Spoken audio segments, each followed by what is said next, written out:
Oops, sorry. Okay, that's easy enough. So, who am I? I'm really glad that Sean spoke first because at 3 months old, at 7 pounds, 4 ounces, the Sean that decided to change his life around and turn around was not the father that I never met. 3 men were asked to take a birth test in 1991. 2 showed up. 2 were not the father. The other man was a drug addict who I never got to meet because he probably should have bought that damn course before it even existed. Now, Linda started drinking at 7 and doing drugs at 12 years old. She went to college, she became a nurse, but unfortunately she couldn't get it together. So on a manic, schizophrenic, bipolar episode, she ran to the police department and dropped off moi, thinking the mafia was chasing her. Father wasn't there. He wasn't a warrior. So I wanted to explain who I am a little bit before I got up here. What do? I help executives of companies get clear on who they are so they can transcribe the vision, the mission, the values, to start training their people to reduce the turnover and increase the profit with their people. And what I want to talk about today affects every single person in this room, and not just every single person in this room, every man, woman, child, owner, employee, and human. This is a human conversation. We're going to talk about 2 things: the individual and the group, and how to influence both. Because those who speak say nothing. A couple hundred years ago, there was a battle. That battle united a country. And after that battle, a man who was born of privilege, whose father was a pastor, who had mentors of a private school, who went to Harvard at 13 and graduated at 17, who became a PhD, a man who taught Greek literature, a man who became the president of Harvard, a man who traveled the country and spoke for 10 years. He held a speech that people in the audience listened to, but no one heard. He was intelligent, he was articulate, he had all the background of success. No one could remember his name. Who here knows who Edward Everett is or was? Anybody? Exactly. Those who speak and say nothing. It has nothing to do with intelligence. It has nothing to do with money, material observation of matter, pedigree, your background. There was a man who spoke after him and said in 2 minutes what he couldn't say in 2 hours. This man, at 7 years old, was homeless. At 9 years old, lost his mother. At 22, he lost his first business. At 23, he failed state legislator. At 24, he lost another business. At 26, he lost his fiance. At 27, he lost his mind. At 29, he lost Speaker of the legislature. At 31, he lost elector. At 34, he lost Congress. At 39, he lost Congress. And we can keep going. At 40, he lost land officer. At 45, he lost Senate. At 46, he lost the vice president nomination. At 48, he lost Senate. Anyone want to guess who that is?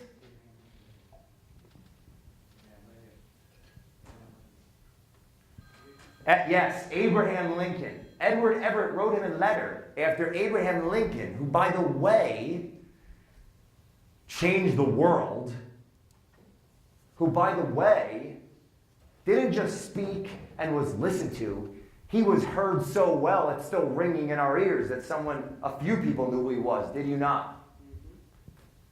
That's what this talk is about, so we can pragmatically inspire our people to actually become competent employees to decrease turnover and increase profit, productivity. Edward Everett wrote him a letter. And in that letter he said, basically, you said in 2 hours, or in 2 minutes, what I couldn't say in 2 hours. I want to dissect how Abraham Lincoln was able to do that. I'm bad at these little screens, but follow. Yeah.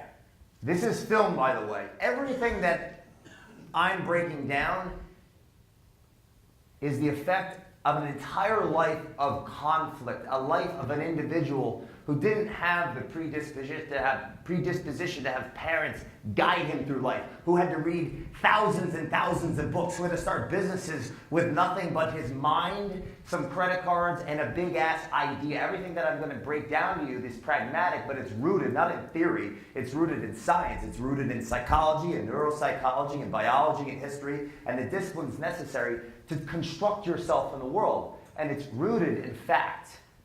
We're going to make it real simple so people understand it. However, the video obviously has in detail what these diagrams show. So what the heck is the liar lid? We're born out of conflict. We come out of the womb out of conflict. A man and woman get together, and out of conflict, they bear offspring. Out of conflict, who here owns a business?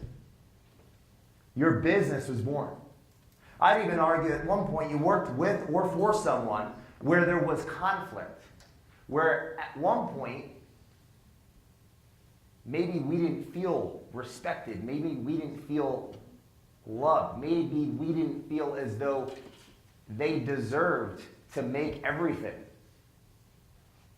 And at one point in time, there was a separation from our mentor, from our leader, from our boss, from someone, whether it was a parent, whether it was a friendship, whether it was a business, whatever, because this is a human conversation, because this is an individual conversation.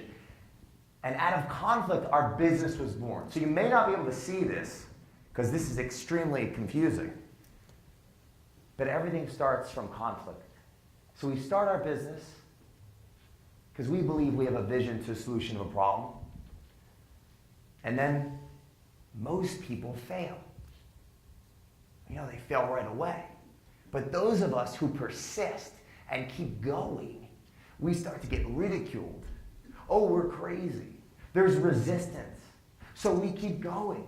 And then there's haters. Has anyone ever had any haters? Congratulations, is probably why you're in the room. So then you keep going. And eventually, this is the interesting part where it ties back to the individual, like Sean talked about. We create this mask. We start alienating ourselves. We separate ourselves from the people that just don't get us anymore. Has anyone ever lost some friends after growing their businesses? So we started it because we have conflict. We didn't agree with the leader, the boss, or the partner, whomever our mentor was. So we start our business. And we go full force because we're actually really confident at what we do. And then people make fun of us. And then people hate on us. And then we start succeeding, so we start alienating ourselves. And then, do you feel as though you're getting results in your business? At least maybe not as high as you want them to be. You're getting results. We start seeing results. People start respecting us. Who here has at least 10 employees? Okay. Interesting. As we grow, now just for granted, I work with companies 50 employees and up. However, everything that we talk about today is just a micro or macro conversation, the same thing. I'll give you an example. The familial relationship, the communication, is the same as what? A group is the same as a company, is the same as a city, is the same as a town, is the same as everything. And that's why, for example, I'm glad I went after Sean, because if my father probably had that program, I would have met him. And you are the reflection, or your business is the reflection of how you operate and who you are. Now the question is, how do you communicate on a higher level with the people who work for and with you? So let's go through the liar lid. You start your business out of conflict. You start putting your word out there. You start marketing yourself. People ridicule you. Then they start hating on you. Then you start alienating yourself. Then they start, wait, what happened to the thingy? I got excited? Oh, okay. I'm always excited about this. Luckily, when your business is a reflection of who, what, where, why, how you think, you don't really need the damn pictures, but they're there for you. People start respecting you. And this is the worst thing that happens, because we create these little ecosystem of shared belief where other people start yesing us up. So as we develop these hierarchies of success, where everyone's saying how great we are, we're being admired, the unfortunate part of the equation steps in. And this is the yes man effect. The yes man effect is the interesting fact that as you start getting the results of your labors, of putting it out there, other people start thinking that you know everything. And then you think you do. And then you stop growing. And you become the liar. You're a liar. See, unfortunately, a lot of the individuals that own companies with thousands of employees are individuals that never dealt with the conflict in which catapulted them to start the fucking business in the first place. They never handled the conflict, but what they did do was they were extremely competent at something. And they were so competent and so consistent over time and didn't listen to the resistance of other people and the ridicule. They didn't listen to the haters. They eventually got respected for their stuff. They eventually became admired, and they eventually thought that they really knew everything. 37 years old, side note, 37 years old, I'm from Pennsylvania. William Penn inherited Pennsylvania. King George owed his father money. So 37, he inherited 40,000 acres. For 17 years, he didn't visit Pennsylvania. There was prostitution, it was dirty, it was disgusting. In the 1740s, a guy by the name of Ben Franklin had a vision to a solution of a problem. See, he was conflicted.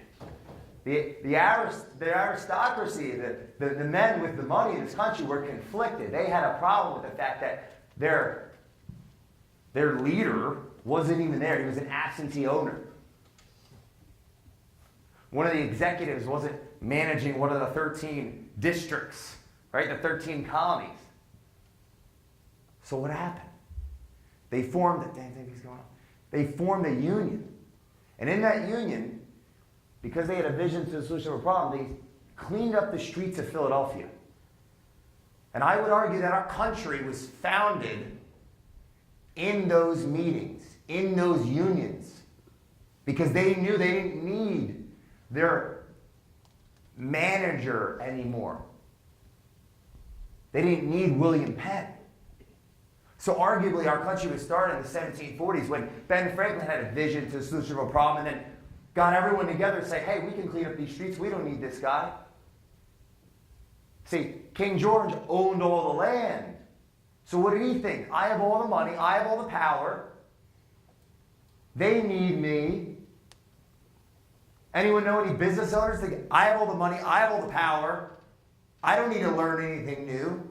See, it's all the effect of the cause of the liar lid.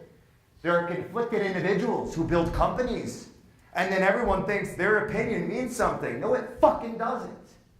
It does not mean anything. If you don't trust but verify, like Carl Jung, the famous psychologist, said, people don't have ideas, ideas have people. The liar lid is the reason the average Fortune 500 company went from a 77-year half-life to a 25-year half-life. It's the reason companies have issues with scale. The liar lid is the reason people have parents that they resent. It's the reason you had parents you resented. Because we do something enough that we get results, we don't know who the hell we are, what we really want, and the whole world is metaphorically sucking our balls. So then we become speakers. Bullshit. It's bullshit. But what isn't bullshit? Life is not bullshit. Life is actually pretty fucking awesome. Because conflict creates life. All your businesses here were created because of the conflict between you and someone that at one point owned your future, correct? Life is created out of the constant flux of conflict. So where does that bring us? Well, what's the solution? Well, let's look at the definition of education, or one of a few interpretations. It is the process or art of interpreting knowledge, skill, and judgment. Well, what's knowledge? Well, at one point there was horses that could get us from point A to point B. Faster than what? The car didn't exist. So based on that knowledge, we could become really good at something, like riding a horse. And based on our competence, we feel more confident hierarchically and socially. Why? Because of judgment. And then more likely, if I'm better at riding a horse than you, we go to a bar, I'm going to get laid and pass my jeans on. Sorry, bro. Knowledge is subjective. And the bridge between what is not yet known and the unknown is your imagination, your ability to think, and then experiment on what you thought. And the whole point is, it's okay to not know, and it's okay to learn. And it should be really cool. Because life was created out of conflict. But until we have these paradigmatic conversations, or paradigmatic shifting conversations, your whole world is upside down. Oh, I never thought of that before. Nothing anyone says can do you better. And it isn't, oh, this conversation made the day. No, it's having real conversations to make you think. Because knowledge is subjective. It's in flux. It must be created. At one point in time, the damn thing goes off. At one point in time, it always takes an individual, and it could be anyone here, and it will be all of you here in your life, to make a change. Because at one point, to the best of our knowledge, the horse was the fastest way from point A to point C. And then someone invented the car. And based on that new imaginative idea, they put their confidence behind it, and it was created. And there's a question mark here because we don't know what the hell is next. The solution to the liar lid is that, like Socrates said, the more that I knew was the more I didn't know. I'm saying all of this, so please help me, God, someone can disagree with me. So we can have a fucking conversation that's real, where we can learn from it and grow from it. Period. So you could be better parents, better friends, better owners, better employees, better Americans, better humans. Because human culture matters. What's the vision of Culture Matters? We want to live in a world where every man, woman, and child takes responsibility to read, write, speak every day. Well, how are we going to do that? We read, write, speak every day. A fuckload of it. The point of Lee's video, 30-day challenge, did it make you a better human? Yeah. Fuck yeah. A year ago, I decided to do videos. Nobody watched my videos on YouTube. I got 1,200 on there. 2 weeks ago, I was with Josh Parlin. He's got 3 million subscribers. That wasn't a coincidence, because finally, when I got a chance to talk, somebody was there to listen. Why'd I do it? To conquer a fear.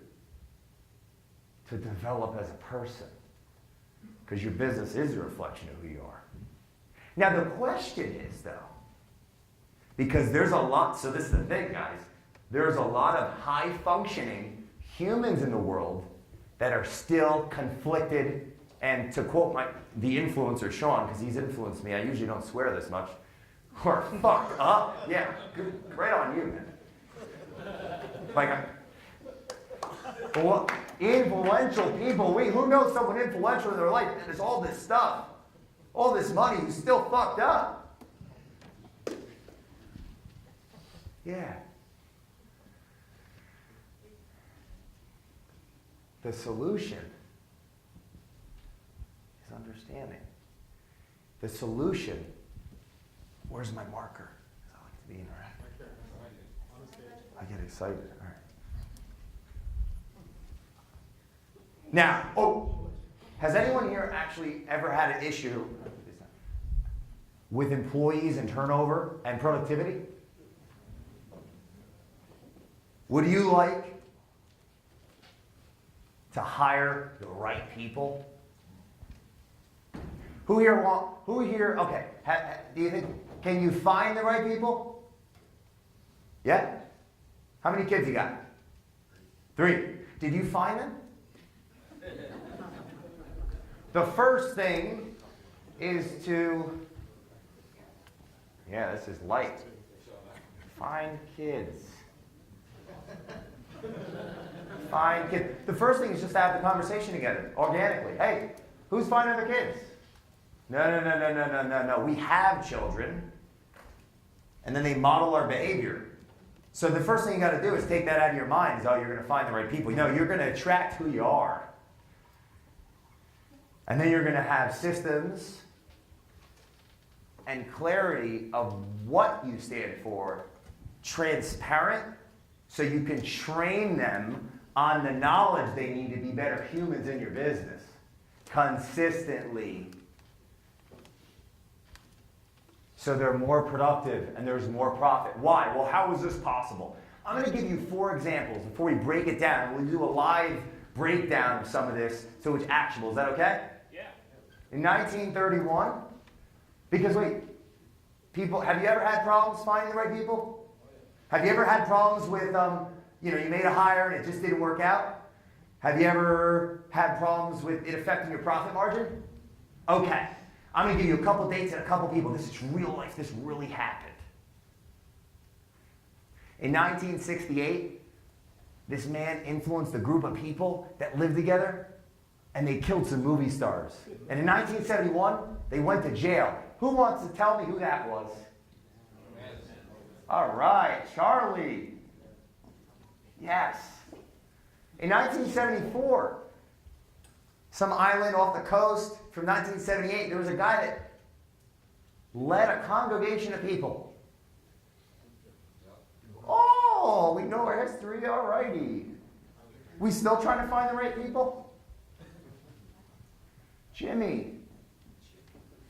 1931 and 1942, there was an individual who had a very strained relationship with her father, an odd relationship with the mother that wanted to be a painter, who spoke 5,000 times with symbolic representation of the vision for a 1,000-year Reich, who used 4 propaganda videos, every single thing. He did more content than you, and you got a fucking problem in your business, who spoke 5,000 times, who had a clear vision of a country, of where it would be in 1,000 years. Anyone who guess who this was? And you're having a hard time finding the right. Got it. Okay. Yep. All right. Because we got to find our kids, right? You see how screwed up the culture is in business? I'll give you one more. This individual, I love history, right? It's like, oh, we can't learn anything. That's because the fucking school system does such a bad job making things practical. But here I am, professor, yes. So, 310 BC. He was 19 years old. His father invented a 23-foot pole that they were able to kill the Greeks, who, by the way, they had 300 hoplites that were men that were actually married. They were together. This is awesome. Sorry. So 300 men that were 150 partners, men. They were married. They were together. They got destroyed by this man and his father who had this really long pole. I mean, that's not a sex joke. It's just coincidence. Really long, 23-foot pole. Who's now, this guy's 19. His father dies, though, because they won that battle. They were conquering everything. His father dies, and he inherits 40,000 troops. And in 11 years, he never lost a single battle and conquered the entire known world from, just yell it out when you got it, from Macedon to Greece to Persia to Alexander the Great. Alexander the Great. Good job. My challenge to everyone here is first, because before you can understand something and then take action on it, you have to believe that it's possible. But if the entire ethos of society thinks that we're going to find the right fucking people, then we're never going to be able to inspire our children to model our behavior. Firstly. So if a dude who had no education and no true influence can convince people to helter-skelter, if a guy that wasn't even from the country he was founded in could almost destroy the whole world, if a young teenager could travel the whole world and never lose a battle without a father, and if a dude can get all these people to literally sip the Kool-Aid, but you can't inspire people to come to work on time, we have a problem. Does anyone agree? Yeah. To the best of my knowledge, because this is a complex conversation that really does take the development of the owner of the business. But to the best of my knowledge, this individual didn't have how he viewed the world written down or transcribed or systems for that behavior to be modeled. So when he died, Alexander the Great, his whole empire collapsed. This individual, didn't really have a chance anyway. Same thing with Jim Jones and same thing with Charlie Manson. So the first step is finding it. So 3 steps. Finding it, transcribing it, and doing it daily. Finding it is about getting clear on your vision, statement, your mission, statement, your values, because they embody who you are. Transcribing it is clearly articulating it with brevity, not a 50-paragraph statement on what you stand for. Who's going to read that? How does that help? The interesting thing, I can give a shout out to the Warriors, is that when they read and when they speak their affirmations, biologically that creates, you construct your world. It's not a theory, it's how our brains work. So when your people do that, because you've laid it out so clearly, you've found it, you've transcribed it, you can do it daily, and then they start buying into the culture. Does that make sense? If it doesn't happen, Alexander the Great, when he died, his right hand, Ptolemy I, went to Egypt and created the Alexandrian libraries and had 16 generations of Ptolemies. Cleopatra was his last heir. Why? He had books. He was clear with his vision. He wrote it out. He created a system that indoctrinated or inculcated and trained his people on how they needed to operate in the world. And then you look at Alexander, he didn't write shit down, and he died and it was over. Who here has an extremely clear vision statement, mission statement, value statement, and uses that to drive the behaviors of the business? Look who has his hand up. I want to do an exercise. I need a volunteer. Raise your hand. Brother, what is one word that you would use to describe Lee Haight? Lee, in one sentence, what does passionate mean? If you were driving down the road and you saw a billboard and you had to describe what passionate means to you in one sentence, what would it be? New lead. I love it. Okay, wait, so let's go with that. Okay. It's as simple as this. The word is the bridge to what's in his mind and isn't in the person that works for and with him. Why? Because if they believe what he believed on that level, if they knew what he knew, like how to get the new leads, they'd be him. But when he can articulate that so clearly and then train them on the competencies they need to be the person to get the new leads, he's created a leader. If it's not written down, then they can't read his mind and they can't create another leader. It's so simple, it's profound. It's the reason they wrote the damn Constitution down. If you have a business that's in an age where nobody wants to work for you, because they all think they're going to be the guru, and not to say they shouldn't, because we're in a world of teaching. And you want to inspire them to show up. They need to know what the hell you stand for, and they need to be trained. Lee, you said you train your people twice a week. Is that correct? That's correct. It's no coincidence. The word and the meaning are what's important, because when the individual gets clear, so this would be, for example, a value. His value, in his culture, in his ecosystem of shared belief.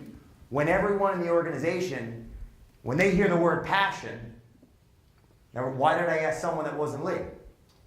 Because the marketplace is saying what one of his values is. What's another word that pops to your mind? Certainty. Of Lee? Lee, if you're driving down the billboard, or down the road and you see a billboard, what does certainty mean to you in a sentence? Closed deals.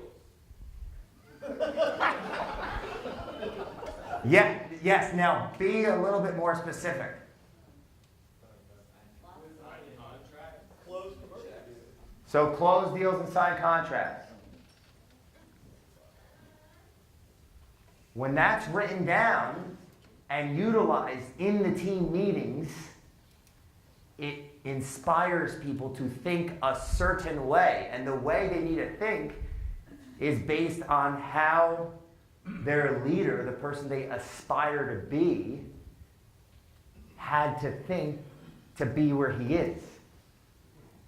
However, if it isn't articulated extremely clearly and stupefied, no one can read anyone's mind. So I challenge you to write down your vision, which is a visual representation of your goal for your business. I challenge you to write down your mission, which is what you're going to do. Remember, one sentence, not 10, because it has to be used in the daily activities of the company.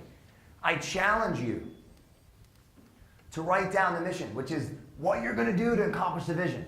I challenge you to write down 5 words that describe you and what they mean to you in a sentence. And then, without telling them to the closest people in your life, ask the closest people in your life, what's one word that describes you? Does that make sense? And see if you knew who you were. Because when we get clear on those things, and we have, for example, the training that Lee's provided, which is the competencies of what needs to be done successful, when we create alignment between the belief and the action, we become the teacher, because knowledge is subjective, and the competence is based on the belief system. And the judgment, or what people believe in you to solve the problem, whether it's your employees or your customers, the marketplace, is based on your ability to have that personal power and be that leader. The first step is to be honest with yourself, because the liar lid is scary.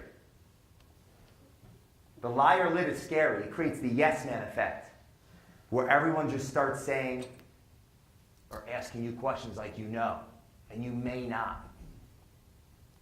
So I agree with what he said earlier about reading every morning. Shit, write to, which he said, and do video, which Lee said, every single day. Now, is this theory? No. Culture Matters is a volunteer-based organization. People show up to meetings every single week that are not paid to be there, where they're inspired to read, they're inspired to write, they're inspired to speak, and they develop as humans. Why? Maybe I wasn't so lucky to have a father that decided to get it together. Maybe I have a responsibility to spend the rest of my life sharing how the fuck I created my world. A world that's about other people, too. Maybe I was an insecure, extremely insecure young individual that feels damn good now, making their life about somebody else. Maybe I decided, these are 5 takeaways as a person, and then I'm done. as a person you can write down and look at, am I following this every day? Be open. Be curious. Be observant. Execute. And tell the truth. And your life will never have to be a show. And to prove that, you can go to my YouTube channel and see 1,200 videos. Jay Doran, this is who I am. And I am going to continue talking about the fact that so many people are speaking and, quite honestly, saying nothing. If you find it, if you transcribe it, if you do it daily, your people have a clear vision. They'll know what the mission is. They'll embody the values. They will learn how to be better humans and better with your customer. You will have a stronger company with more profit. Your community will be better. You will add to the economy. Hopefully our country will be better. If you don't think that you impact the world, every one of these assholes had parents. You ever thought of that? You don't think you're worthy? Charlie had a mom who left him, who sold him actually for like $50 fucking. Charles Manson was raped endlessly. Young man. You don't fucking know what you're capable of. You.